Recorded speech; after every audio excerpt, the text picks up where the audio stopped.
Hi, I'm Annie Botticelli, and this is the Storyteller Forecast for Gemini for November 2015. I'm trying it in a new format that includes a general astrology video for all signs talking about the general transits and continuing to have a breakdown for the individual signs. For the years I've been doing these recordings, I've commingled general implications and the specific sign related ones. So now I'm trying on organizing them a little bit better so you can see what things are general things, what things are just for you. So this video is just for Gemini placements, but it's not going to be complete unless you also write yourself a little note now in case you drift when I'm done to go and look for on my YouTube channel, November 2015 Astrology All Signs, because November is super exciting and you'll want to see all the details about that. Also make a note to go to my website, aspiritualspark.com, where you can see my growing list of self-development tools that have been time-tested to assist people with their conscious evolution and creating the life that they want. They are mostly priced between $16 and $26, so super affordable and super powerful stuff. And you can see more about my personal coaching package or working with one of my apprentices as well on my site, and sign up for my free email newsletter and become part of my community. So what is going on specific for Gemini? We're going to talk about that in a second. I want to give you a very quick overview of the general energy of the month. The general energy of the month is, yay, we've been waiting for this time for so long. It's all green lights, especially for the first 3 weeks of November. New launches, making decisions, things being in the flow. It's like you hit that one green light, and because they're timed in such a way, you hit all the green lights. You know, a lot of the energy we've come from is when you've been hitting the red lights, and so you hit every red light. But now, this first 3 weeks is just like super jazzed up and super amazing. And you can hear more details about that in the general video. And I also talk about the diciness that's at the end of the month, some things you need to know, and some suggestions for how to be a spiritual ninja through those challenges. Okay, so now, specific for Gemini. Early, middle, and late degree placements. So every Gemini placement has very strong focus on the 5th house. Early degree placements have Jupiter there. That's a longer term transit. You have the North Node there, which indicates what to focus on for your highest expression in this lifetime. Shorter term transits include Venus and Mars through there, and the magical Venus and Mars conjunction, which happens on November 2nd. That's early degree placements. Middle degree placements have strong 5th house focus, but it comes to Mercury and the Sun and the new moon being there. And the same for later degree placements. Mercury moving through there, the Sun moving through there, and the new moon being there. So regardless of the flavor of the focus, all of you have this focus on creativity. Romance. Romance is part of what creates the child. So this is the energy of the 5th house. We've got true love, romance, children, so it's the whole line of the creation process. And for things that are creations that aren't children, it's the process of inspiration and creation in the 5th house. And actually preceding the inspiration, there's joy with a certain hobby, so joy and inspiration that lead to creation. So all of those things are what the 5th house is all about. Things that are fun, things that are pleasurable, things that are hobbies, things that are romantic, things involving your kids or kids you work with or other children in your life. That's what the 5th house is, and that's strongly aspected for Geminis this month. Lots of amazing energy there. You middle degree placements and later degree placements have strong 4th house energy still. For you early degree placements, this has moved on for you. You're recently coming out of this energy.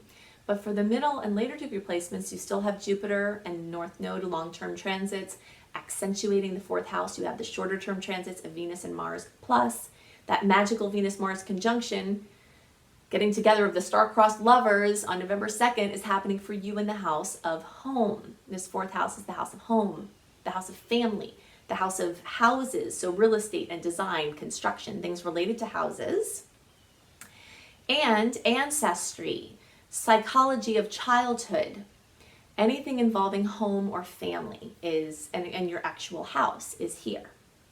You earlier degree placements and some of you middle degree placements have this really strong focus on the 6th house. And for the rest of you middle degree placements and later degree placements, you want to pay attention, because after all those planets that I just mentioned that are in the 4th or 5th houses, those are going to move into the 6th house for you soon.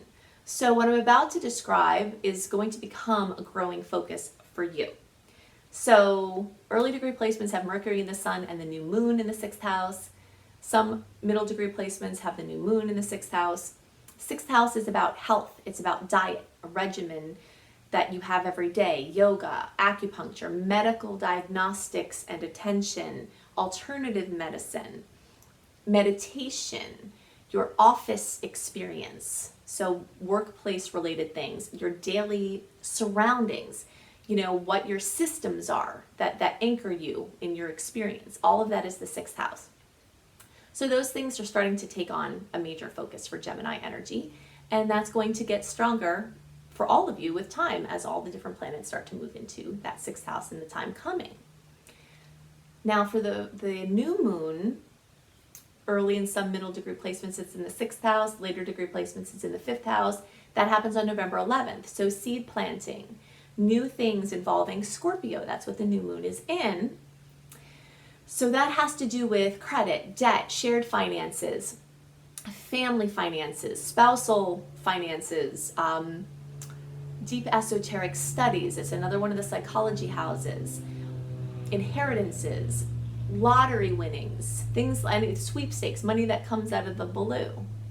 Also, people or beings that people can't see in the tangible plane, I call them whatnots. That 8th house is also that universal support that's lesser seen, that energy of the 8th house. So that's the energy of Scorpio, and that's the energy of the new moon. And those are the topics that if you gear your new moon wishes, which you get 10 of them, towards those Scorpio topics, then they'll carry further. Jan Spiller tells us, wonderful astrologer, has an amazing book called New Moon Astrology that I highly recommend. She tells us if you base your new moon wishes around the energies of the sign of the new moon, they're going to carry further. So you can play with that. The full moon is on November 25th, and this is happening in your sign. So whenever the new moon or the full moon happens in your sign, it carries a greater energy for you or power for you. You early degree placements are going to have that in the 1st house. You middle and later degree placements are going to have that in the 12th house. So fullness, completion, fruition, coming to something. For the early degree placements, it could be centered around your physical body. It could be centered around your identity, what you're bringing out into the world. For you 12th degree or for you middle and later degree placements where this is occurring in your 12th house, this can be something involving a deep fear that you have, real or imagined, a coming to fruition of something you've been afraid of. Very much like Harry Potter is always when I think of the 12th house, I think of Harry Potter and I think of the moment when he realizes that all of the things outside of him are actually inside of him. And so that he has to work with them in here in order to conquer them out there. And it can't be the other way around. So something that has been plaguing you for a while may come up and be very scary, but then you have the chance to overcome it. Alternatively, it could just be time for a rest. Gemini energy is so busy and very often has a difficult time just being quiet and still. So this full moon would be a perfect time to plan a retreat, plan some time away, plan time in nature, plan time just quiet with yourself. That would be the best use of the energy, especially for your middle or later degree placements. So I can't see what's going on in your individual chart. If you're interested in that, you can go to my website, aspiritualspark.com, where you can look into my coaching package. You can also see more about my growing list of apprentices. And you can check out my growing list of self-development tools that really work and are accessible to everyone. And definitely sign up for my free email newsletter and become part of my community and get that monthly write-up that I do for my people the month before the astrological upcoming month, where you have written down the things that we're working with. So a different way besides the videos. So I hope you have a wonderful month. Take care. Bye.